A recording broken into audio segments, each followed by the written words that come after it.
Hi guys, it's Carol from Cape Cod Cottage Garden. Today is December 13th and I'm finally back at my Cape Cod Cottage. I've been away for several weeks. You can see some of the remodeling that's going on. We can't live here. So I still have not cut back a lot of my perennials. So I have, it's already 2:15, so I maybe have 1 hour to cut back as much of this stuff as I can.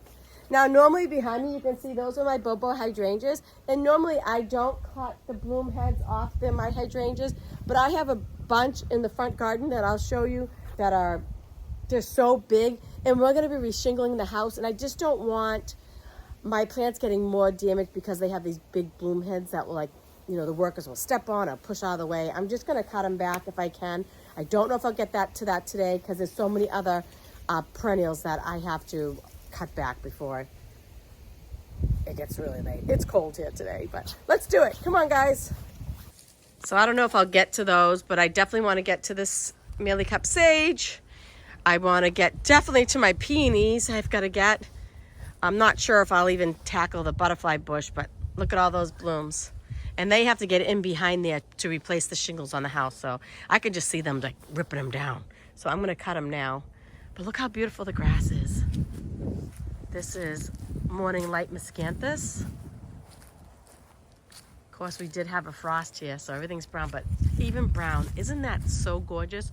Really a beautiful plant.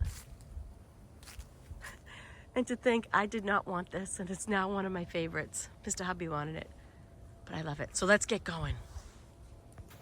So I'm gonna start here with my two peonies. This is Shirley Temple, and this one is Do Tell.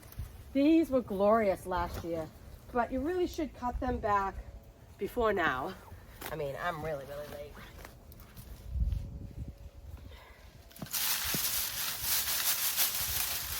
I can't even get the cages out because it's all dry.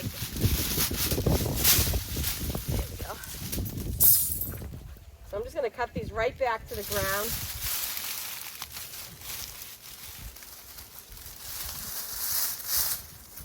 I have to tell you guys, I'm really, really sad not to be at my Cape Cod Cottage. I miss it so much. I'm like heartsick over it.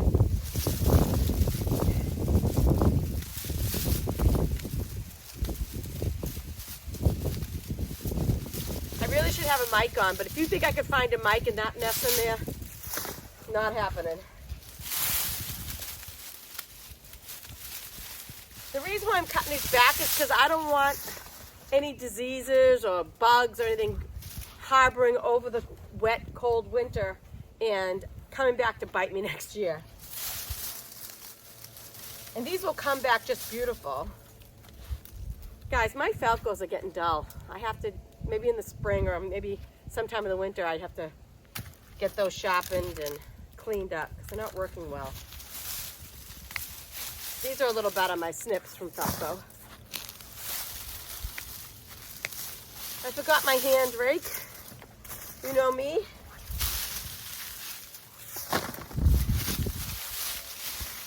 I never do anything the easy way. Like get all my supplies before I start working. If you just saw me looking around, because sometimes I think my neighbors must think I'm crazy, because they probably can't see the camera, but they can hear me talking.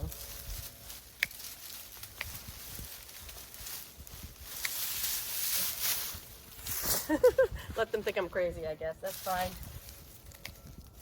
So guys, I'm trying to debate if I should show you a little sneak peek of what's going on inside. I did do a whole video of the before. So much has happened. It looks like a whole different house inside now. That's better. I might give you a little quick peek if I don't run out of daylight. What's really important is to get this done first. But like I was saying, I'm hoping to get in here by late January anyway. I gotta start my onion seeds. And my whole grow room setup is here. I don't think the builder understands how important it is to me. I mean, he's lovely. They're all lovely, but there's a sense of urgency when it comes to my seeds. I mean, I could take maybe one shelf down and move it to my other house. But I really don't want to do that. I'll link the videos and show you my grow room here, if I remember how nice of a setup it was here. But Mr. Hubby made a good point. Sure, I can come down and plant my seeds, but who's going to water them and watch them every day if I'm not here? So the best case scenario is for me to be here. But right now we have no running water in the house. So that means I can't be here, obviously.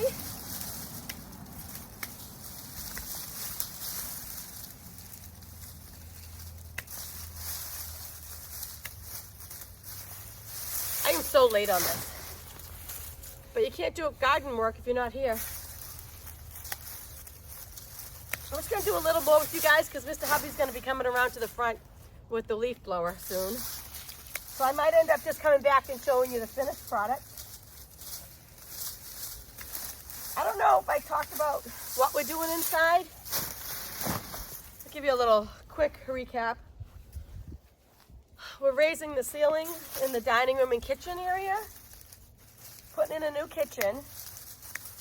The dining room's going to have a wet bar. We put in some new windows and a new sliding door out into the patio. We're redoing our master bath. Or, excuse me, let me say it politically correct. What is it called? We're redoing the primary bath. I think that's the word you can use now. And we're doing some other like moving doors and stuff like that, and obviously new windows. Not everywhere. These windows are new. There's just a few that were still old. There was just the ones above my kitchen sink and the one in the garage were the only old windows. So we replaced those.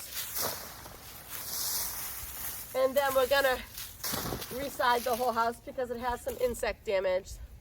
You can't really tell because it's covered up really nicely with paint, but it's there. So that was pretty quick. Got that done. I don't know if you saw my other video. If I remember, I'll link it, of when I did all my dividing in my walkway bed. And at that point, I was talking about my, what are these called? My tall garden phlox, and it never performed over there. I gave it 3 years. I see other people that have tall garden phlox, and it's gorgeous. I gave it 3 years, and I got rid of it. So I moved it all along the eastern side of my house. If it comes back, yay. If it doesn't, too bad. But I forgot that I have two more bunches right here.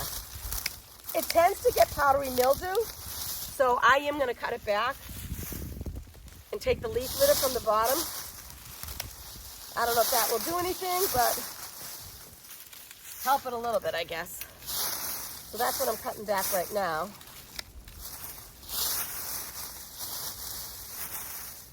And there's one more right here, which is probably off camera behind the barrel. This one's pathetic. Barely any growth. All right, what should I do next? You know what, guys? I think I am going to take some of these flower stalks off. And next spring, I have to take these down really hard. But for now, I'm just going to take off the big blooms.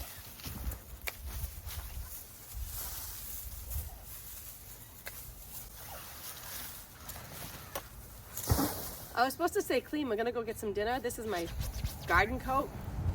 I don't know if you can see it, but my pants are covered in leaves. I don't know what I was thinking. We do come down here a little bit. We stay at my brother-in-law's house, which is right up the street. You know what? I should start in the back because I'm more concerned with the blooms from the back getting crushed.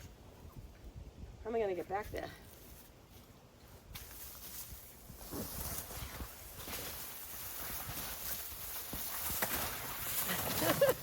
Just like that.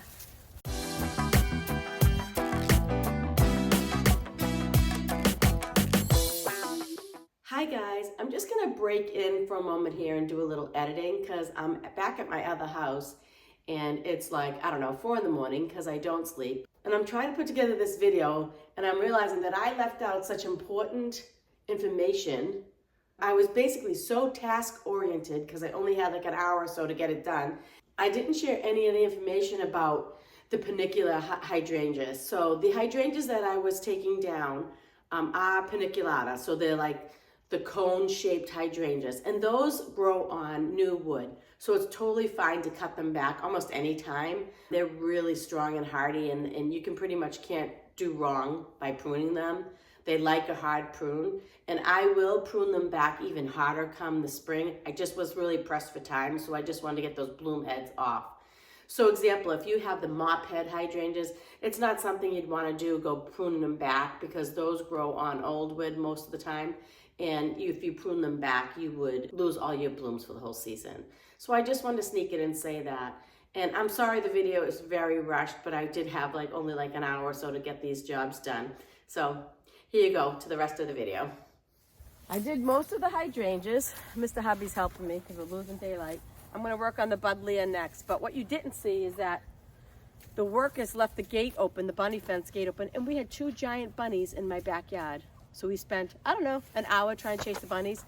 I don't know if we got them out. They disappeared. They still could be in there, but I was so annoyed. So annoyed. Wasn't happy. And my camera's gonna die. So I think that I will not show you this whole process so I can wrap up because I'm almost out of battery. Okay guys, it's not perfect. It was just a quick cleanup. You can see all the hydrangeas we did. I took back that butterfly bush. The peonies are now gone. I trimmed back the phlox and the guara. So it's a little better now. Some of the annuals I just cut back there. I don't pull the roots out because sometimes my annuals have been coming back, and then the bobos. And let me give you a quick peek inside. So now you can see the doors on the left.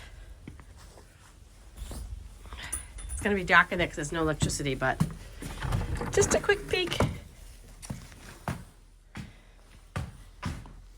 This is my kitchen and dining room. That's it for now. Okay guys, I think that's gonna do it for today. We're losing daylight. And if it wasn't for the bunny mishap, which took about an hour to chase those bunnies around, we probably would have got a lot more done. But I'm happy with what we've got done today. I was losing sleep thinking about that I haven't done this yet. I still have more to do, but it's too cold. We're freezing, we're starving, we're gonna get going. And I am filthy. So until next time, guys, get out there and grow. Bye.